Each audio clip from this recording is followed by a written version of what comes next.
Lidia. How are you today? Hey, Anca. I'm a bit nervous, I have to say, because it's our first actual podcast and we're talking something very, very dear to me. How are you? Yeah, I agree with you. I agree with you. It's a try that we never made it. Again, it's a collaboration that, of course, we have spoken about it for quite some time, but we never put it in practice. And today is the day when we have preparing the for the last month, and today is the day of recording. So maybe it's time to share what are we doing and why we are here today. Cool. So, exactly, like Anca and I met few years ago even, and ever since then we clicked on the topic that we now call Lead as You. What is it about, really? We were started to talk about what does it mean for women in the corporate to really tap into something very, very true, and the energy that unlocks when you lead as you. So we were talking about this, having calls, meeting in different virtual and physical spaces, exchanging some WhatsApp messages. And at one point, Anka said, okay, we really need to put this out because this will resonate with maybe more women. And yeah, I said, absolutely, we should. So we're newbies in the podcast world, bear with us. But really, we're on this mission that's very dear to both of us because really we want to empower you to lead as you. So the idea of this mini podcast series is that we have this just conversations that we used to have with Anka one-on-one, and we share it now with you. That we share what leading as you is, how to do it, why would you want to do it, because we feel you will know what it is, but we want to make it very practical. So when you listen to it, you can be like, this is something I can do for myself in my working life. And we're going to have what, 4 or 5? Help me. 4 podcasts, 4 episodes. Right, and we're gonna finish with the last one being an actual event called Yeah. Lead as You, where we're gonna make it very, very practical, summing it all up, but also having one of you who's interested and who really follows our mini podcast. We're gonna offer a mini coaching on your specific case on leading as you. So that's the idea. We want to make it very real, very conversational, like we usually talk with Anka. So that's the point.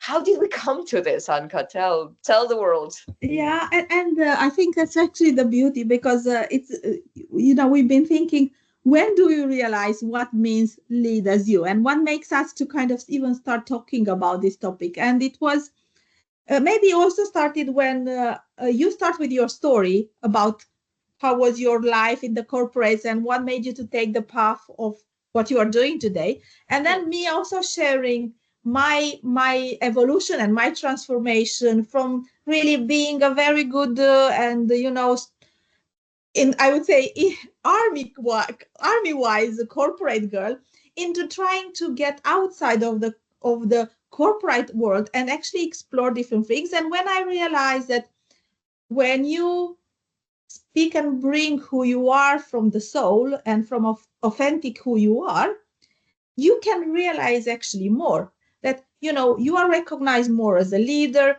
You bring happiness into satisfaction in what you realize, and also you become recognized as a leader much easier because it comes the it's you gain trust from the people around you.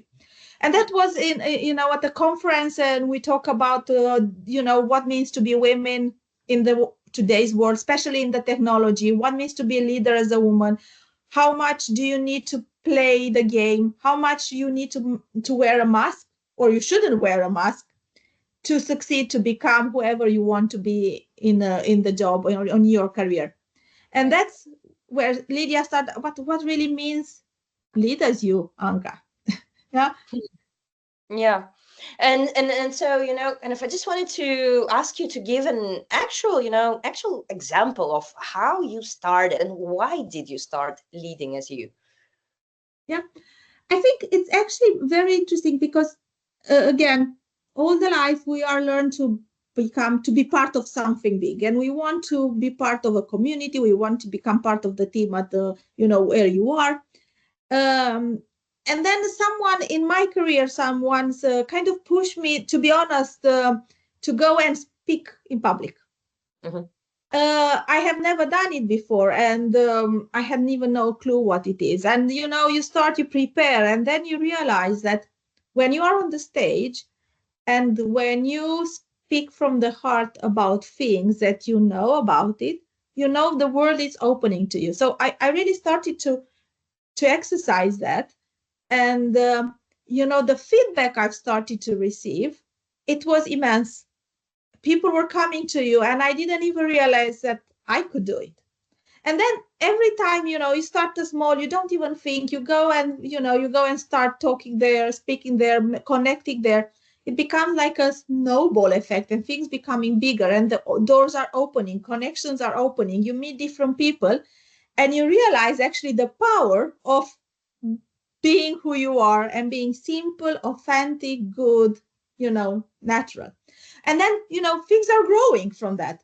And then, and going to the leadership, because I also realize that people around you sense when you are true kind, when you are truly interested in doing good things, when you, it's not really about hierarchies, it's not about being a manager, it's about being a leader.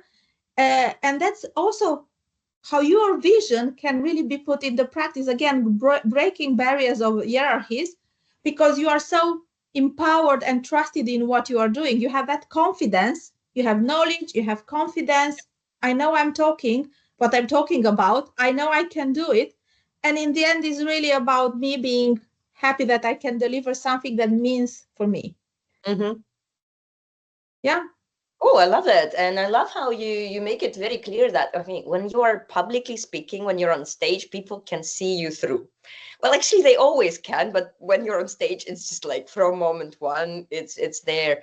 And I love how you share that, you know, kind of when you truly share who you are, what you envision, people just want to follow, no matter what the hierarchy is, be that the super top bosses or anybody of any level below you. People just want to follow people who really are true.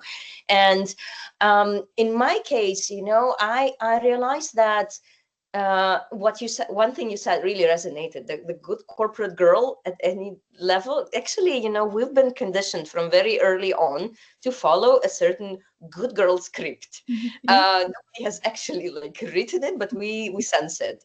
And in my case, I was also following that script of, this is how you have to be, this is how you have to look like, this is how you obviously have to perform and, you know, kind of present yourself and fit in so that you belong. We all have this belonging need. But particularly for women, I realized that it applies to me hardcore, that I was really molding myself badly to fit in, to succeed, and to be perceived as somebody really who can really be leading in a male dominated function. Back then I was working in procurement, which is like hardcore 60 cisgendered white men who are looking at this younger lady and being like, who are you here? And definitely that experience was really getting me like hardcore pumped on, this is how you have to be to even make them listen to you. But at one point I also started to realize that, you know, okay, I deliver, I perform, but I'm also losing so much energy on this masking that it starts to cost me more than it brings back. And then I think also for the first time I read about this term masking for women. And then I saw that 75% of women in the corporate, myself included back then, are masking and are burning themselves out. So maybe just something that, you know, I would love to ask our audience to reflect for themselves. Are you masking now? And how are you masking if you are in those 75%? And just really feel for yourself, what does it cost you? How much energy are you spending on thinking, what will they think of me? How do I have to speak or walk or really like do, I don't know what, circus tricks to really impress them and be taken seriously? So that's a reflection I wanted to share.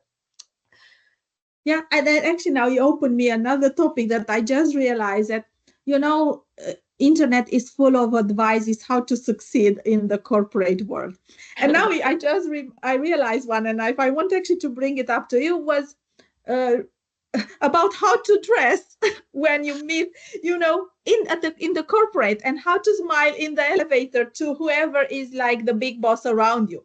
And I read that, and now I really reflected when I read it. This is so fake in a way, meaning you just want to put a mask about, showing, that I dress nice.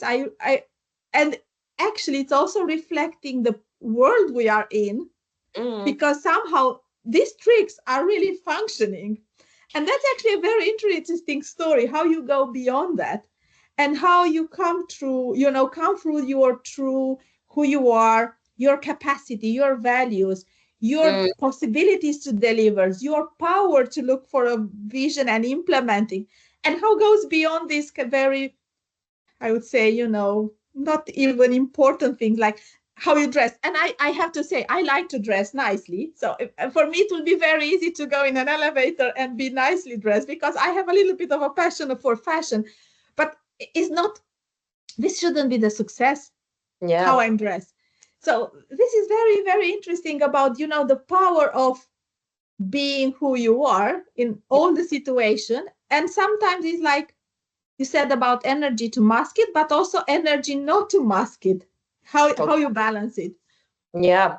And you realized, you just really inspired me to realize one episode, but when I clearly felt that, I am or losing my energy or actually flowing on it, like surfing on it, maybe is the word. So I shared that, I was coming from this procurement world, tough, very, male dominated. And so, and at one point I walked into the room when I heard my really senior suppliers talking about, oh, this new girl, they said even. And I walk in the room understanding that they talk about me. And I, realized that, I can blow my cheeks and try to impress them and show that I'm very serious. But I said, okay, I realize that you're probably thinking that I'm too young to do this. And I could see that they are leaning back. So I really just named, the elephant they've been trying to kind of put me down with. And then I was like, okay, maybe there is something that I haven't yet experienced, but you will help me realize how to work it out. And I just made it, I named the elephant, and all of a sudden it turns into my advantage that they can give me, some tips, but I will make the decision in the end. So sometimes naming your disadvantage can really be the opposite of it. But then also, kind of the other thing that I realized, that whatever you perceive maybe your weakness can again be, your strength. So with the exact same message, I remember going to a very senior leader saying, maybe I don't have all the experience, but then I have this idea.